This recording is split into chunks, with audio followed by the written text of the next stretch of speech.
Jangan pernah katakan begini, ikut mazhab apa ikut Nabi. Itu artinya belum belajar. Tapi jangan kita cela, itu pernyataan aneh. Karena kalau orang ngaji fikih nggak mungkin berkata demikian. Karena mazhab itu bukan kelompok, mazhab itu yang merangkum, mendokumentasikan berbagai pengetahuan yang bersumber dari Nabi. Cenderung pada sesuatu bahasa Arabnya madzhaba ilaihi. Karena kepanjangan disingkat mazhab. Maka di sini kita kenal pilihannya Imam Syafi'i, mazhab asy-Syafi'i. Pilihannya Imam Ahmad, mazhab Hambali.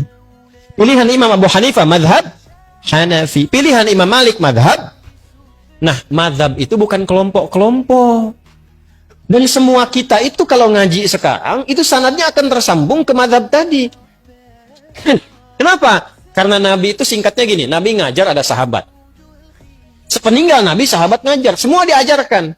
Itu zaman Nabi, zaman sahabat, zaman tabi'in, mereka punya kekuatan untuk mengingat. Dan hebatnya hafalan mereka di dalam kepala. Karena orang sekarang hafalnya di luar kepala. Di luar kepala itu belum hafal. Mereka itu hafalnya di dalam kepala. Nah, bertambahnya masa, berubah eranya, berkurang ingatannya. Karena orang dulu tuh maksiatnya sedikit. Jaga maksiatnya banyak, dijaga, sehingga berkahnya apa? Kekuatan ingatannya panjang. Sekarang tantangan maksiatnya banyak.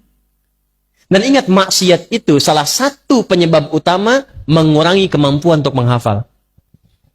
Saya punya teman, hafal ribuan hadis. Masuk bioskop. Keluar, hilang semua hafalannya. Saya nggak tahu apa yang ditonton. Pulang keluar dari situ, hilang semua hafalan. Ingat, maksiat menghilangkan keberkahan. Imam Syafi'i ngadu kepada gurunya Imam Waqi. Syakautu waqi'an an su'i hifdhi fanasahani an atrukal ma'asi faqala al-ilmu nurun wa nurullahi la yunzal lil 'asi. Saya mengadu kepada guruku Imam Waqi tentang buruknya hafalanku. Kebayang enggak buruknya hafalan Imam Syafi'i? Mungkin beda titik, beda koma. Kata Imam Waqi gurunya, tinggalkan maksiat karena maksiat itu mencegah cahaya ilmu dari Allah masuk dalam kalbumu. Balik ke sini teman-teman sekalian, fokus baik-baik. Kembalikan ke kita di sini, apa yang kita lakukan?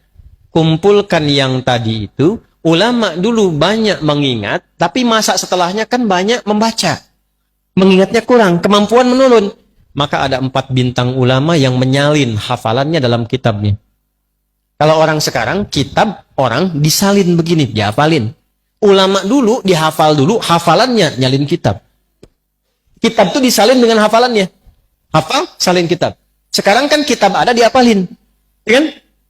Maka 4 bintang itu, satu Imam Abu Hanifah An-Nu'man yang wafat tahun 150 Hijrah.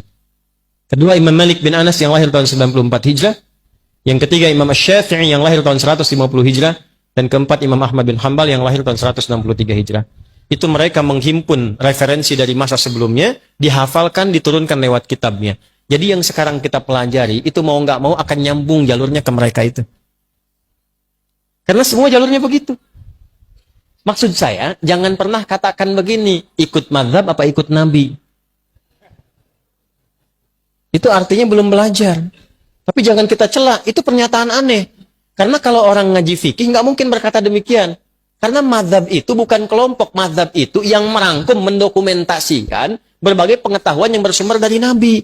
Kita nggak mungkin kita dapatkan langsung akses ke Nabi. Siapa yang sekarang pernah ketemu Nabi? Saya pulang. Nih, Anda belajar salat dari mana?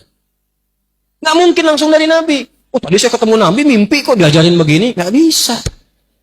Kita harus urut riwayatnya dari mana. Nah, kalau kita urut-urut yang mengajarkan dari takbir sampai salam, ketemunya jalurnya di mazhab juga. Ketemunya di situ. Dari mana tahunya bismillah dijaharkan? Pernah ketemu Nabi? Tidak.